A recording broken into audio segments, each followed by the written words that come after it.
ये परसों की घटना है। भोपाल से दो युवतियों का, भोपाल के ही दो युवक निखिल और करण से प्रेम संबंध था।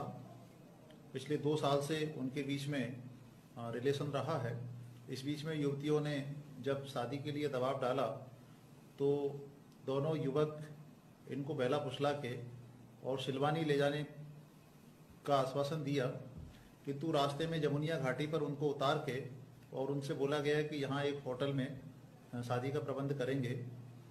ये रात को 9:30 बजे के आसपास इन्होंने अपने एक तीसरे साथी अंकित की मदद से बारी बारी जंगल में ले जाके और इनकी हत्या करने का प्रयत्न किया। दोनों युवतियों के गले में चाकू के कई निशान हैं और सर पे वार भी किया गया और गला भी घोटा गया। मौके पर एक एम्बुलेंस के चालक ने जब इनकी आवाज़ सुनी तो उसने फिर इनकी मदद की और पुलिस को सूचना दी। दोनों घायल युवतियों को डिस्ट्रिक्ट हॉस्पिटल में वर्तमान में भर्ती करा के और उपचार कराया जा रहा है। इस घटना के तीनों आरोपियों को भोपाल पुलिस की मदद से हमने दस्तयाब करके और गिरफ्तार कर लिया है। आज माननीय न्यायालय में इनको प्रस्तुत किया जा रहा है।